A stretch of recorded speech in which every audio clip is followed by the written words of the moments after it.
마태복음 6장 13절 우리 같이 봉독합니다. 우리를 시험에 들게 하지 마시옵고 다만 악에서 구하시옵소서. 나라와 권세와 영광이 아버지께 영원히 있사옵나이다. 아멘. 네, 아직 음소거 안 해주신 분이 있으면 음소거 부탁합니다. 이 녹화가 되기 때문에. 오늘 이 말씀을 통해서 함께 은혜를 나눌 제목은 시험에 들지 않게라는 제목입니다. 우리가 먼저 좀 서론으로 꼭 기억하시고 또 확신하셔야 될 것이 뭐냐면 예수 그리스도를 믿고 하나님의 부르심을 입은 저희들은 하나님의 계획, 뜻하신 그 약속하신 길을 걷고 있는 겁니다. 우리가 우리 인생을 열심히 사는 것 같아도 전능자의 하나님의 주권적인 역사 속에 하나님이 약속하신 그 언약의 여정을 걷고 있다고 하는 것을 기억하시기 바랍니다. 그런데 우리는 언제 자꾸 잊어버리냐면 우리가 생각하는 이 땅에서의 어떤 육신적인 응답도 필요하잖아요. 막 기대하고 바라고 어떤 특별한 문제와 어려움들을 해결받고, 그런데 그런 것들이 내가 하나님께 막 구하고 바라는데도 응답이 없을 때가 있습니다. 오히려 더 어려워질 때가 있거든요. 인생의 시기에 보면. 우리는 그때 하나님이 응답하시지 않는다. 혹시 나를 버린 게 아닌가? 내가 좀 하나님 살아계신 게 맞나? 이렇게 생각될 정도로 무응답일 때가 있거든요. 근데 그 무응답의 시간이 역시 하나님이 언약하신 대로 우리의 인생을 인도하고 있는 여정이라고 생각 못할 때가 많아요. 그러니까 무응답을 응답이라고, 하나님의 응답이라고 생각하지 않는 그때에 어떤 면에서는 가장 중요한 하나님의 축복의 일들이 우리가 우리의 세상의 방법으로는 이해할 수 없는 방법으로 하나님이 이루어가고 계시다는 것. 우리는 아브라함을 통해서도 알 수 있잖아요. 75세 때 하나님의 약속을 받았죠. 너의 본토 친척 아비 집을 떠나서 내가 내게 지시할 땅으로 가라. 그 가나안 땅이거든요. 가나안 땅은 앞으로 메시아가 오실 땅이에요. 우리로 말하면 세계 복음할 곳으로 가라. 그것과 같은 건데, 그래서 출발했는데 너와 내 후손을 통하여 이 언약을 이루겠다.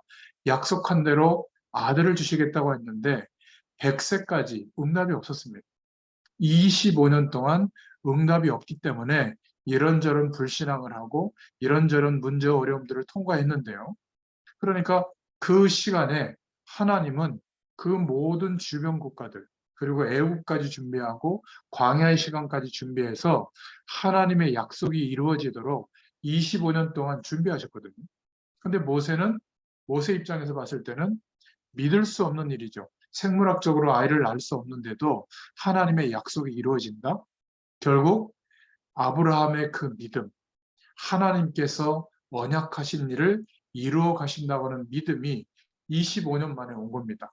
아들 이삭을 낳고.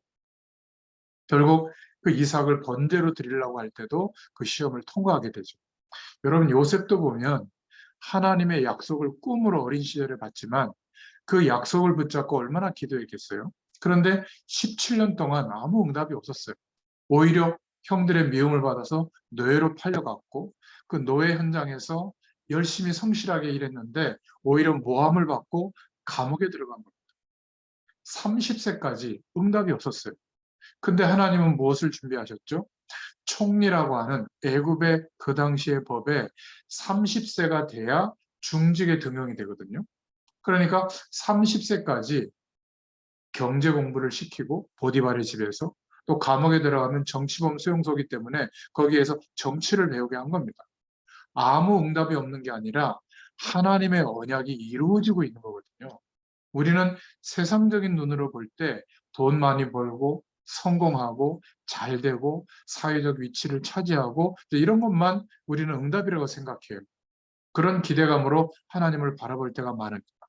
하나님이 우리 인생을 통하여 약속하신 그 일을 이루시는 방법은 보호자의 축복으로 역사하는 겁니다.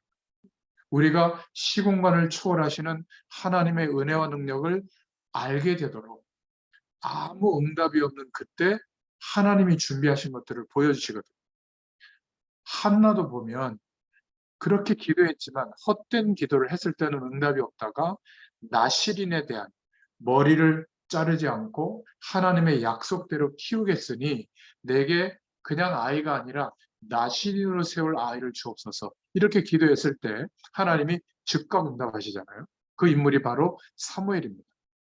다윗은 목동 시절에 사무엘 선지자를 통해서 장차 왕이 될 것을 기름 부었는데 20년 넘도록 어마어마한 죽음의 위기를 경험하게 됐죠. 그때 하나님은 다윗에게 믿음을 회복시킵니다. 여러분 잘 아시는 엘리사도 마찬가지죠. 이 엘리사는 이제 자기의 스승 엘리야가 늙고 이제 뭔가 이렇게 기대할 것이 없는 그런 정도의 상황이 됐는데 이 엘리사의 친구 생도들은 베델, 길갈, 여리고 쉽게 말하면 성공할 수 있는 그 위치에서 성공할 수 있는 방향을 가지고 다 자기 자리를 차지하고 있어요. 그런데 엘리사는 그렇게 하지 않고 끝까지 스승 엘리야를 쫓아갑니다. 그리고 아무 응답이 없는 것 같았는데 마지막에 내게 갑절의 영감을 달라고 엘리야에게 기도 제목을 내놓죠. 하나님은 정말 다른 친구들, 생도들은 몰랐던 갑절의 영감, 하나님의 어마어마한 축복을 알게 됩니다. 결국 엘리사 한 사람을 통해서 그 시대의 변화가 일어나는 도단성 운동이 일어나게 된 거죠. 다니엘도 마찬가지입니다. 하나님 앞에 뜻을 정하고 기도하고 있었는데 오히려 응답이 없는 게 아니라 사자굴에 빠지게 되는 모함을 받아가지고. 근데 결국 하나님이 다니엘을 세우셔서 하나님의 살아계심을 느부갓네살 왕과 그 바벨론에 나타내셨죠. 여러분 기억하셔야 됩니다. 우리는 무응답이 응답이 아니라고 자꾸 생각하는 거예요. 언약 백성의 여정, 언약의 여정을 하나님이 지금도 인도하고 있는 겁니다. 하나님은 뭔가 이렇게 돈이 많고 계산하고 세상적인 노력을 기울이는 사람들은 아무리 노력해도 알 수 없도록 축구에 보면 트릭이라는 전술이 있잖아요. 하나님의 트릭이 뭐냐면 메시아가 오셨는데 왕가에서 태어나거나 예루살렘 성전 그 시내 한가운데 유력한 집안에서 태어났다면 다 예수님을 그리스도로 인정하겠죠. 근데 어디에서 출생하게 했냐면 목동들이 있는 말구유, 말먹이통 위에 태어나게 한 겁니다. 그러니까 그렇게 태어난 사람을 누가 자기들이 기다렸던 메시아라고 생각하겠어요. 그죠? 그리고 메시아라고 하면서 미리사 까먹고 잠잘 데도 없어가지고 빨간 망토 우리는 멋있게 성화에 그려놨는데 그 빨간 망토가 그냥 이불이에요. 텐트기도 하고. 그거 들고 광야에서 이렇게 이슬 피해서 자고 그러니까 거렁뱅이죠, 거렁뱅이. 막 어마어마한 유대인들은 막 자기의 나라를 전 세계의 가장 큰 나라로 세울 메시아를 기다렸는데 아무것도 아닌 사람이 자기가 메시아라고 하니까 그걸 인정할 수 있겠어요? 그리고 우리 같으면 예수 믿었더니 막 사업이 확장되고 막 어마어마한 돈이 벌리고 막 성공하고 막 자녀들이 갑자기 막 재벌가의 며느리가 되고 막 사위가 되고 뭐 그런 거 기대하는 거 아니겠어요? 아니면 아무 문제 없이 그냥 아주 그냥 편하게 막 가정이 행복하고 말이죠. 그러면 세상 사람들이 눈치채고 다 예수 믿을 겁니다. 그런데 희한한 얘기를 하시죠. 6월절 문설주에 피를 발라라. 무슨 뚱딴지 같은 소리입니까?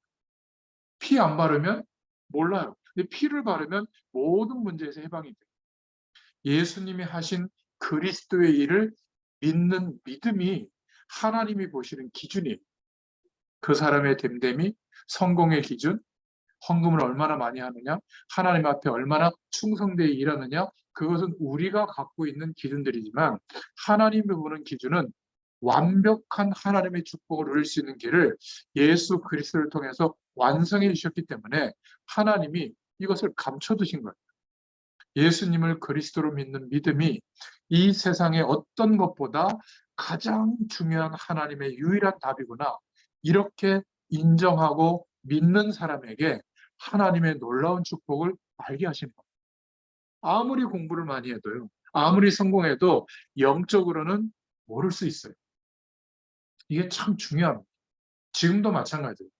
너무나 많은 사람들이 예수님을 영접하고 교회 가서 신앙생활 하는데 과연 복음의 능력을 얼마나 알까? 시공간을 초월하시는 하나님의 능력이 우리에게 임해 있는데 성령으로 함께하고 있는데 하루 동안에 얼만큼 그 축복을 기대하고 구하고 바라보고 있을까? 내가 생존하기 위해서 살아가는 삶의 내용보다 더 중요한 축복을 기대하고 누리라는 게 예수님이 알려주신 기도거든요. 그래서 지금 우리가 말씀 앞에 이렇게 앉아있는 이 시간, 이게요, 아무런 결과가 없는 것 같아도 어마어마한 응답으로 보여져야 될 줄로 믿습니다. 우리가 언약 백성으로 부름받고 이 그리스도의 축복이 땅끝까지 전달되도록 하나님이 계획하시고 인도하시는 그 길 속에 있는데 나에게 문제가 온 겁니다. 나의 실수든 다른 사람의 어떤 공격이든 환경적인 어려움이든 내게 문제가 왔는데 이게 그 문제 속에 하나님의 응답을 볼 수 있는 눈이 열려지기를 원하시는 겁니다. 기도의 사람은 이 눈이 열려져 있어요. 그래서 당장 온 어려움을 해결받는 것보다 이 어려움을 허락하신 하나님이라면 하나님께서 이 어려움을 통해서 내게 무엇을 원하실까? 시험이 올 때 그 시험에 넘어지거나 빠지거나 불신하거나 원망하는 게 아니라 시험을 통하여 어떻게 하나님이 응답하실지를 기대하고 응답받게 되어 있죠. 그래서 오늘 하나님의 말씀을 들을 때 설교로 듣지 말고 여러분에게 하나님께서 내게 주시는 약속, 언약으로 붙잡을 수 있기를 축원드립니다. 오늘 서열의 문답 106문답인데요. 주기도문에 주님이 알려준 기도의 6번째 말씀해 주신 기도의 원리가 뭐냐? 우리를 시험에 들지 말게 하옵시고 이렇게 기도해라. 그래서 이 내용을 가지고 뭐라고 답을 내렸냐면 우리가 기도하는 것은 우리를 죄 있는 시험이 있는 곳에서부터 지켜주시고 그 시험에 우리가 당할 때 보호하시고 구원하여 주옵소서 그런 의미로 기도해라 라고 말씀하신 것이다. 이렇게 답을 내렸습니다. 이게 굉장히 우리 개인이 회복되고 또 우리가 복음에 대한 증인으로 쓸 때 중요한 이 응답을 받아야 되는 겁니다. 복음만큼 중요한 것이 시험은 계속 오기 때문에 시험에 들지 않도록 기도해라. 이 의미를 오늘 중요하게 기도 제목으로 붙잡을 수 있기를 바랍니다. 첫 번째 본론으로 이 시험은 없어지는 것이 아니라 늘 존재합니다. 그래서 꼭 기억하셔야 될 것은 큰 일을 해내야 될 사람들은 큰 시험이 올 가능성이 많아요. 이 부분을 모르면 한계가 옵니다. 내가 왜 이렇게 열심히 하는데도 이러지? 이 사단의 세력은 하나님의 큰 사명을 받은 사람에게는 큰 시험거리를 가지고 공격합니다. 또 하나님께서 테스트하는 큰 시험도 허락하실 수가 있는 겁니다. 목회자들 가운데 어마어마하게 큰 사역을 감당하고 어느 날 넘어지는 경우가 있잖아요.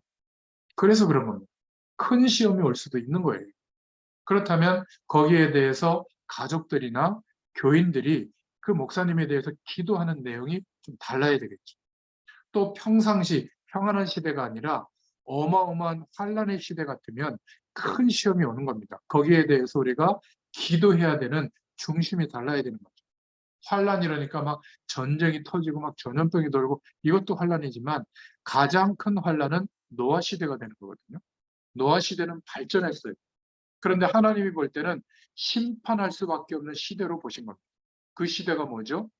하나님 없어도 살만하다라고 많은 사람들이 세상 배경 속에서만 사는 겁니다. 하나님의 말씀이 없는데도 하나님이 인도하시는 성령의 인도하심이 뭔지도 모르는데도 돈, 성공, 명예, 건강, 우리 자녀 잘 되는 거, 이 세상에서 뭔가 천년만년 살 것처럼, 그죠? 여러분, 건물은 없어집니다. 조직도 없어져요. 사람도 뭐 어떤 분들은 막 100년, 120년 이렇게 얘기하는데 성경에는 강건하면 80이에요. 그 말은 무슨 말이냐면 인생의 시기를 생각하고 그 시기마다 해야 될 방향성들이 있거든요. 어린 시절, 청년의 시절, 장년의 시절, 노년의 시절, 그리고 하나님이 생명을 연장시켜주면 그 뒤에 해야 될 일들이 있는데 이것을 착각하면 어떻게 되죠? 마치 무한대로 살 것 같잖아요. 그런 거 없습니다. 다 지나가는데 뭐만 영원하죠? 하나님만 영원하십니다. 하나님의 말씀만 영원해요. 우리가 그 영원한 축복을 누릴 수 있도록 우리에게 주신 그리스도, 예수님이 하신 그리스도의 축복과 그 가치가 영원한 겁니다. 그래서 시험이 없어지는 것이 아니라 늘 있기 때문에 시험이 없는 경우는 딱 하나밖에 없죠. 육신의 생명이 끝나고 우리가 천국 갔을 때는 거기에는 시험이 없죠. 그래서 오늘 시험을 없애달라고 기도해라. 그렇게 예수님이 말씀하신 게 아니라 시험에 들지 말게 하옵시며 이렇게 기도하라고 한 겁니다. 이 시험은 늘 존재하고 있기 때문에 우리가 흔히 쓰는 말로 시험 받는다 이러죠. 또 시험 당한다. 어떨 때는 시험에 빠졌다. 이렇게 얘기합니다. 시험에 빠졌다는 말은 그 시험에 우리가 진 거죠. 그 상태고요. 시험 받는다는 말은 늘 시험을 받고 있기 때문에 그런 것이고 또 시험을 당한다 이 말은 그 당하고 있는 순간을 말하고 있는 겁니다. 그래서 기억하셔야 될 것은 시험에는 크게 두 가지가 있는데 마귀가 주는 시험이 있습니다. 이거는 망하게 하려고 하는 시험이거든요. 영어로는 temptation이라고 하죠. 유혹하는 것, 망하도록. 그런데 하나님이 주시는 시험도 있습니다. 이 영원한 하나님의 축복을 우리에게 축복하시려고 테스트하는 시험이 있죠. 그래서 내 독자, 사랑하는 독자 이삭을 바쳐라. 번제로 바쳐라. 그것도. 그때 뭐라 그러죠? 하나님이 시험하시려고 이렇게 성경은 말씀하고 있잖아요. 그 시험은 테스트하는 거예요. 축복을 주시려고. 근데 마귀가 주는 시험은 완전히 망하게 하려고. 하나님의 축복이 없는 것처럼 지정의를 가지신 성령께서 우리와 함께하고 계시는데도 없는 것처럼 그렇게 여기게 되는 겁니다. 이 시험에 빠져. 그래서 우리에게 시험은 늘 있을 수 있기 때문에 진짜 하나님의 응답을 받으려고 하면 이 시험을 어떻게 잘 처리하고 이기느냐가 중요합니다. 우리의 가정, 우리의 산업, 또 사명, 또 우리의 교회가 부흥이 되고 하나님의 축복이 나타나지 않는 것은 복음이 없어서가 아니라 어떤 면에서는 시험을 못 이겨서 그렇게 된 겁니다.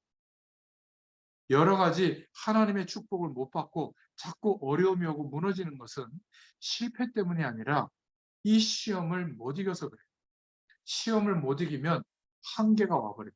영원한 생명을 회복시켜 주셨고 영원한 하나님이 함께하고 계시는데도 그렇게 쫓기고 스트레스 받고 막 분노가 일어나고 한계가 오는 겁니다. 그런데 하나님의 은혜가 회복되어져서 이 시험을 이기게 되면 어떻게 되죠? 영원한 하나님의 축복이 항상 와 있는 것을 알게 되고 그것을 구할 때마다 하나님께서 그의 나라와 그의 의를 구하라. 그리하면 우리에게 필요한 모든 것까지도 때를 따라 더하여 주신다고 약속하셨잖아요. 그런 은혜 속에서 살게 되는 겁니다. 그래서 기도는 뭘 막 하는 게 아니라 주님께서 가르쳐 주신 대로 하나님이 주시는 기도 응답을 받는 게 기도잖아요. 그죠? 그 상태에 있는 게. 그래서 가장 중요한 결론적으로 말씀하신 내용 중에 하나가 우리를 시험에 들지 말게 하옵시고라고 기도해라. 이렇게 말씀한 겁니다. 그래서 두 번째로 시험에 들지 말게 기도하라. 이 의미는 한계가 오지 않도록 성령 충만 받으라는 말입니다. 우리 세 가족들이 시험이 찾아오는데 언제 이 마귀가 시험을 하냐면 은혜 받을 만할 때 말씀을 못 듣도록 시험을 합니다. 사람에게 상처가 오든지 갑자기 헌금 때문에 시험에 들든지 그렇지 않아요? 뭔가 이렇게 바쁜 일이 생긴다든지 이 현장에서 이렇게 지속적으로 말씀 운동을 해보면 최소한 3년 이상 복음의 뿌리가 내려지도록 이 말씀이 일주일에 한 번씩 공급되고 그 말씀만 붙잡고 잠깐 기도해도 복음이 완전히 그 사람의 잠재의식 속에까지 들어가거든요. 그러면 시공간을 초월하시는 하나님의 능력을 힘입게 되는데 거기까지 가는 적이 없어요. 여러분 누군가를 복음으로 도와줄 때 3개월도 못 갑니다. 매주 정해진 그 시간 그 장소에 나타나서 말씀으로 서로 돕지도 못하고 맨날 시간 바꾸고요. 이 핑계 저 핑계 되면서 바쁜 일이 더 많은 거죠. 이해합니다. 그러니까 이 복음에 어마어마한 하나님의 축복에 뿌리 내려지면 그 한 사람을 통해서 그 사람의 인생 전체를 통하여 하나님의 역사하심이 나타나거든요. 마귀가 이걸 알고 있기 때문에 분주하게 하든지 막 어려움 가지고 막 한계 속에 빠지게 하든지 이렇게 시험을 거는 겁니다. 아무리 새 가족들이 공부를 많이 하고 엘리트라고 할지라도 그 사람이 영적으로 약하다는 것을 이해하셔야 돼요. 그래서 또 처음처럼 권면하고 지금은 얼마나 좋습니까? 예전에 상상도 못했어요. 코로나 전에는. 이제는 이 말씀이 줌으로 이렇게 되니까 아무리 바빠도 자기 현장에서 말씀을 들을 수가 있고요. 또 못 들은 사람에게도 말씀을 전달할 수 있잖아요. 녹화돼 가지고 줌이 자동으로 녹화해 줍니다. 음성으로 또 영상으로. 이래서 유튜브에도 올려놓으니까 이 파일을 보내려면 보내지지가 않는데 유튜브 주소만 딱 복사가 돼 가지고 카톡으로 그냥 막 날릴 수가 있잖아요. 뭐 며칠 전에 막 카톡에 문제가 오니까 그랬었는데 아무튼 얼마나 좋은지 모릅니다. 그러니까 상대방은 시간이 없을 때는 그냥 요즘 무선 이어폰으로 뭡니까 그 음성 파일 들어도 되고 또 교재도 이렇게 딱 올려드리면 집에 프린터 있으면 그 교재 프린터 하셔도 되고 그러니까 얼마든지 양육할 수 있고 말씀 안에 세워질 수 있도록 하는데 참 신기한 거는 그렇게 바쁜가 봐요. 말씀 앞에 하나님이 우리에게 주신 이 놀라운 축복을 기대하기조차 어려운 인생을 매일매일 살고 있는 겁니다. 얼마나 치열하게 살고 있는지 너무 안타까워요. 그 치열하게 사는 결과가 자녀들이 볼 때 존경받을 만한 결과라면 여러분 성공한 겁니다. 자녀들이 아마 그럴 거요. 나는 아빠처럼 안 살 거야. 나는 엄마처럼 안 살 거야. 그러지 않습니까? 그런데도 또 노력하고 그 노력도 부족해서 자녀들에는 더 노력하라고 막 더 좋은 대학 보내고 더 좋은 직장 들어가고 더 좋은 사람 만나서 기도하면 될 것 같잖아요. 비슷합니다. 다 안 돼요. 인간은 원래 스스로 되어지는 존재가 아니에요. 하나님이 함께 하시는 은혜와 능력이 임해야 그때부터 인도받을 수가 있거든요. 어떤 어려움도 상관없습니다. 하나님이 언약의 여정을 걷도록 시공간을 초월하시는 능력으로 인도하시는 그 길이 보여야 순종하면서 갈 수 있거든요. 안 그러면요, 거의 세상을 향해 갑니다. 세상이 나쁘다는 것이 아니라 이 세상의 모든 방법들은 도구잖아요, 도구. 필요할 때는 도구를 선택하는 건데 그 도구 속에서 진리의 답을 얻으려고 하니까 진정한 행복이 없는 것이죠. 한계가 오지 않도록 성령 충만 받으라는 말입니다. 시험에 들지 말게 기도해라. 그 말이죠. 실제로 우리 후대들, 랩런트들이 많은 시험을 겪고 있습니다. 왜냐하면 부모님을 봐도 특히 목회자 자녀들이 모여서 하는 수련회 때 나온 설문을 봤는데요. 심각한 말들이 많아요. 너무 살고 싶지 않다. 복음 속에 자란 것 같은데도 우리 아버지 목회자를 보니까 너무 복음이 아니다. 교회 가면 너무 뭐 중직자들이나 교인들이 너무 말들이 많고 말이죠. 하나님이 함께 하시는데도 없는 것처럼 온갖 걱정을 다하고 서로 판단하고 그래서 교회 가기가 싫다. 이런 질문들이 많이 올라온다고 그래요.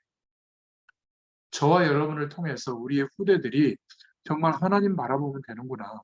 예수 그리스도의 약속을 붙잡고 매일매일 주님이 가르쳐 주신 조금 기도하면 되는구나. 지금도 하나님은 역사하는구나. 어떤 어려움도 우리의 인생을 훼손시킬 수가 없는 거구나. 이게 보여져야 되지 않아요? 그러면 말 안 해도 됩니다. 엄마가 기도할게. 이러면 끝나요. 우리 하나님 바라보자. 가장 중요한 순간에 뭐라고 얘기하죠? 겁 봐라. 그럴 줄 알았다. 그따위로 살더니 그런 결과가 왔구나. 아니에요. 그런 결과가 왔기 때문에 이제 중요한 하나님이 인도하시는 축복을 바라볼 기회가 온 겁니다. 그렇죠? 중직자는 중직자대로 교회 안에서 시험 드는 일들이 참 많아요. 정말 은혜로 감격 속에서 이 놀라운 하나님의 축복 속에서 인도받으면 되는데 분위기 따라 안 할 수 없어서 하는 경우가 너무 많죠. 결국 그 교회 떠납니다. 영원할 것 같아요. 유럽에 가보세요. 그 어마어마한 교회, 막 엄청난 그 성전들, 스페인 같은 데 가면 아직도 짓는 성전이 있어요. 천주교회들. 근데 그 안에 내용물들을 보면 거의 복음이 희박하게 사라져버려요. 그거는 그냥 하나의 종교가 돼버린 겁니다. 그냥 관람하는 관광객들이 보는 건물밖에 없는 거예요. 그림 막 대단한 것 같은데 그 그림의 의미와 내용을 보면 거의 종교적 색채가 강합니다. 복음의 능력으로 치유하고 답을 주는 교회의 그 사명을 잃어버린 게 너무 많아요. 저는 그런 건물 가가지고 감동하지 않습니다. 그래서 시험에 들지 말게 하옵시고, 이 말뜻은 하나님이 시험을 없애버리면 되는데 시험에 들게 하지 마옵시고, 이 말은 이런 의미예요. 쉽게 설명하자면 우리가 길을 가는데 큰 구덩이가 있습니다. 차를 몰고 가다가 그 구덩이에 빠지면 안 되잖아요. 보고 세워야 되는데 빠져버린 거예요. 큰 사고가 났죠. 그때 이렇게 얘기할 수 있습니다. 왜 구덩이를 여기에 파놨느냐? 이것도 말이 되지만 근본적으로 그런 큰 구덩이를 보면 안 가야 되죠. 그러니까 왜 시험에 들게 하셨어요? 이거는 잘못된 거예요.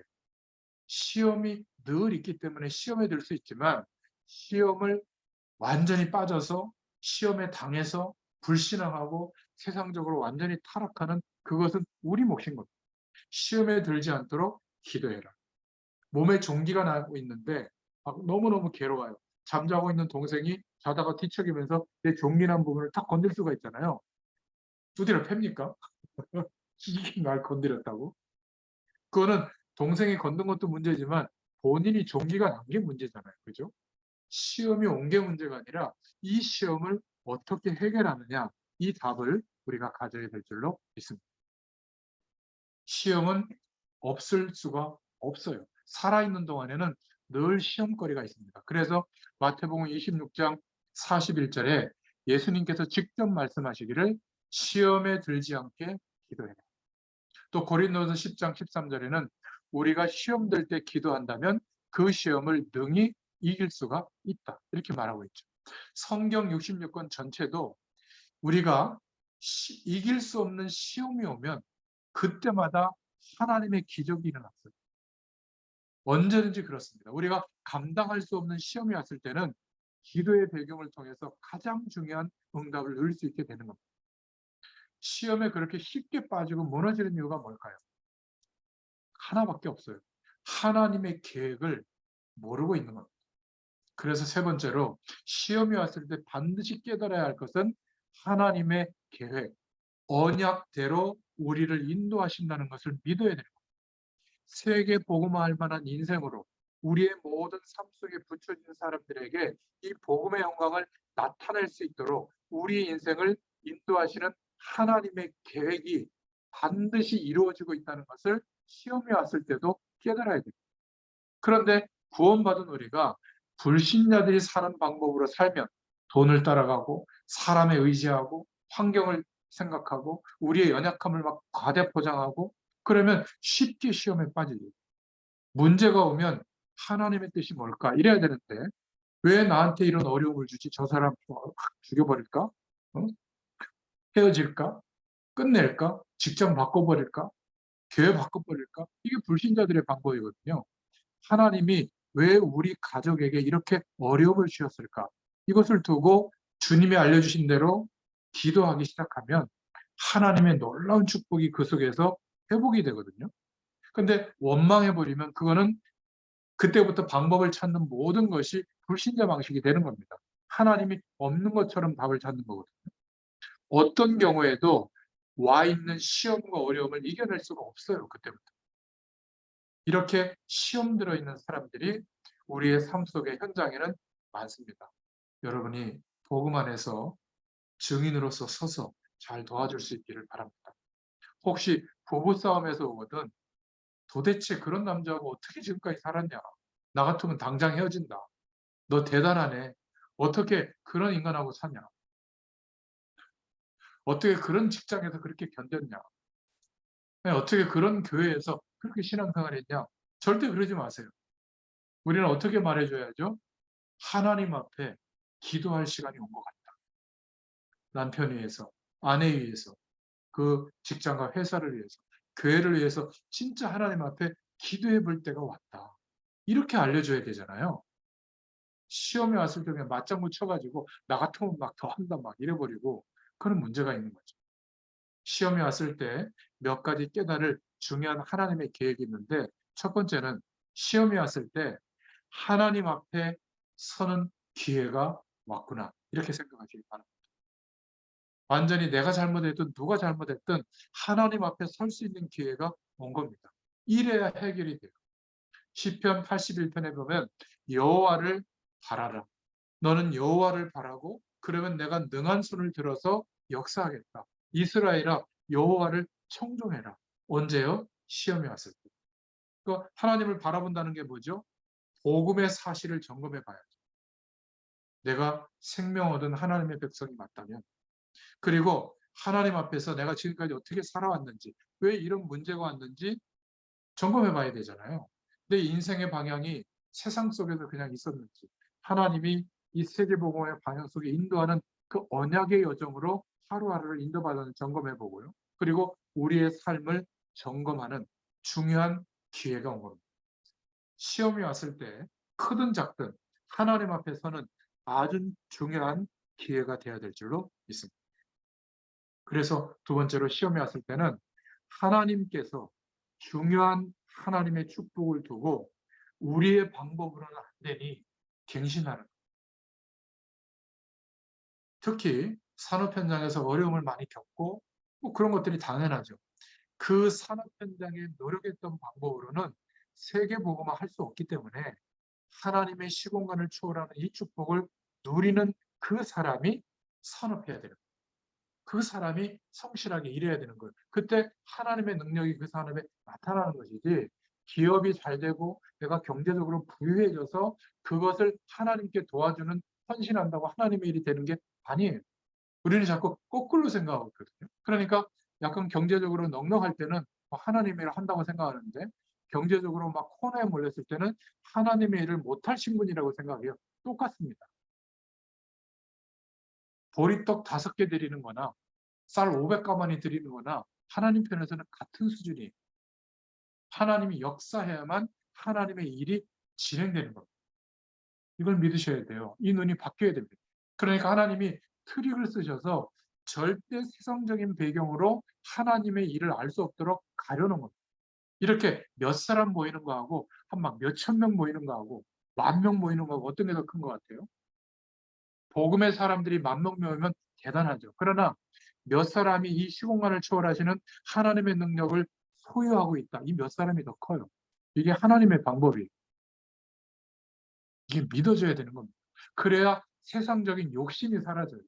오늘 이 중요한 축복을 놓치지 않고 하나님의 축복을 받을 수 있는 상태로 우리를 바꿀 수가 있는 거예요. 우리의 인생이 바뀌어져야 되는 겁니다. 이게 보여지기를 축원합니다. 시험이 왔을 때 이게 얼마나 잘 보여지느냐가 중요한 거예요. 말 안 되고 답답하는 일이 많아도 시험이 왔을 때는 전부 우리를 갱신할 수 있는 기회다. 이 믿음의 선배님들이 오늘 서유리 문답에서 간단하게 대답했지만 이런 중요한 부분들이 포함되어져 있는 답이에요. 시험이 왔을 때 성경의 인물들은 전부 하나님의 축복을 다 받았습니다. 그래서 각오하시기 바랍니다. 큰 시험이 오면 나는 하나님이 맡겨주신 큰 그릇의 축복을 준비하라고 하는구나. 이렇게 생각하시면 틀림없어요. 고린도전서 10장 13절에 분명히 감당할 만한 시험만 준다고 하셨거든요. 또 그것도 능히 피하게 하도록 만들어주신다. 그래서 반드시 승리시킬 줄로 믿습니다. 시험이 왔을 때 하나님의 축복이 회복되고 응답이 오는 것이 늦어지는 이유가 자꾸 사람을 바라봐서 그래요. 아마 해결이 안 될 겁니다. 하나님을 바라볼 수 있기를 축원드립니다. 하나님을 바라보면 우리를 갱신하면 할수록 놀라운 기회가 주어지게 돼요. 16년 감옥형을 받았다면 굉장히 큰 문제가 온 거 아니겠어요? 큰 어려움이 왔겠죠. 바로 그 인물이 존 버년입니다. 그런데 그 감옥에서 철로 역정이라고 하는 엄청난 그 믿음의 기록을 남겼죠. 지금도 많이 읽히고 있잖아요. 우리 후대들에게도 가르쳐줘야 됩니다. 너는 항상 하나님 앞에서 공부해라. 그것도 세계복음화를 위해서 공부해라. 저 여러분도 마찬가지입니다. 열심히 돈 버세요. 이게 아니라 하나님 앞에서 열심히 돈 벌고 하나님 앞에서 열심히 일하시기 바랍니다. 그것도 세계복음화 때문에 하시기를 바랍니다. 이 중심을 두고 여러분이 하루에 한 5분, 10분만 기도해도 무조건 하나님의 역사합니다. 그래서 걱정할 이유가 없는 거예요. 시험이 왔을 때, 세 번째로는 반드시 시험을 준 그 상대, 그 사람을 살릴 수 있기를 축원드립니다. 이것에는 굉장한 축복이 포함되어 있어요. 삼자 대면하자. 봐라, 나 안 했지. 이 나쁜 놈아. 막 창피주고 말이지. 손해배상 청구하고 그럴 필요 없습니다. 반드시 상대 그 어려움을 갖다 준 사람을 살릴 수 있기를 바랍니다. 이거는 용서해 줄게 이렇게 간단하게 말하는 내용이 아니에요. 시오면 우리는 무조건 막 욕을 하든지 폭력을 쓰든지 사람을 죽여버리잖아요. 그죠? 못 일어나도록. 그러지 마시고 오래 두고 기도하면서 그 상대방을 살려내시기를 바랍니다. 그렇게 되면 이 안에는 굉장한 하나님의 계획들이 들어있어요. 아마 일평생 함께 복음운동할 팀을 그 어려움을 주는 사람을 변화시켜서 하나님이 찾게 하실 수도 있습니다. 그리고 네 번째로 시험이 왔을 때는 찬스예요. 하나님께서 우리가 이대로 살면 안 되기 때문에 우리에게 근본적인 것을 갖추도록 그렇게 하시는 겁니다. 경제든 삶의 태도든 믿음이든 하나님께서 근본적인 것을 갖출 수 있는 기회를 주시는 겁니다. 여러분들이 이 코로나 기간을 어떻게 보내셨는지 모르겠는데 저는 이 3년 동안 복음의 가장 근본적인 부분을 찾아서 함께 말씀 운동 속에서 누리고 기도 제목을 붙잡아야 되겠다. 이렇게 3년을 보내니까 얼마나 중요한 응답이 왔는지 모르겠어요. 보너스로 이렇게 시공간을 초월해서 만남을 가지고 소통할 수 있는 이 길도 하나님이 알려주셨잖아요. 그러니까 우리 청년 2명이 그렇게 열심히 이걸 알려주려고 참여하다가 제가 이걸 잘 할 수 있으니까 이제는 참여 못하는 또 시간을 주시고 알고 보면 다 하나님의 계획이에요. 그렇지 않습니까? 또 코로나가 이제 완전히 마스크도 안 써도 된다 종료가 되면 이렇게 말씀 운동 속에 있는 분들이 한번 같이 모일 거거든요. 그때는 막 서로 어떻게 하나님의 은혜를 주시는지 간증하는 거 들어보면 또 다른 폭발이 일어날 거예요. 여러분, 하나님께서 우리가 아무 잘못한 것도 없는데 시험하시는 경우가 있어요. 테스트하는 거거든요. 그때마다 성경에 보면 하나님의 큰 응답을 준비해 놓고 테스트하시는 겁니다. 진짜 잘못한 것도 없는데 시험 받은 일이 왔다.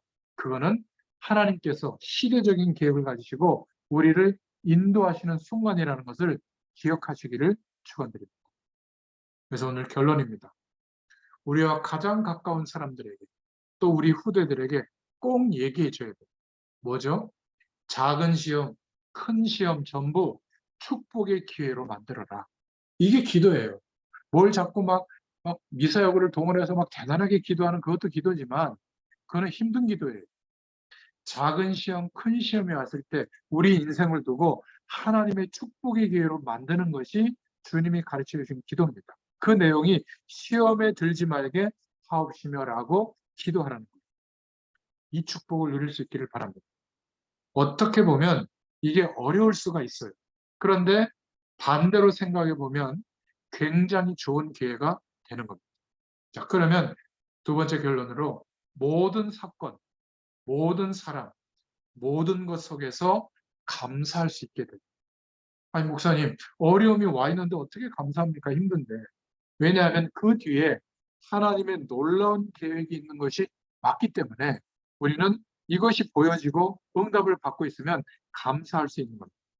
예수님께서 거의 마지막으로 가르쳐 주신 6번째 기도죠. 주기도문의 내용입니다. 다음 주는 마지막 기도가 나오겠죠. 나라와 권세와 모든 영광이 아버지께 있사옵나이다라고 기도해라. 이렇게 말씀하신 그 내용을 기도 제목으로 붙잡을 겁니다.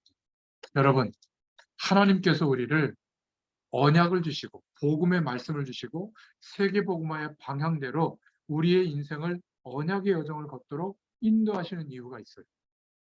대단한 세상의 배경을 가지고 그것을 의지하는 사람들은 죽었다 깨어나도 모르는 이 하나님의 축복을 우리에게 허락하신 겁니다.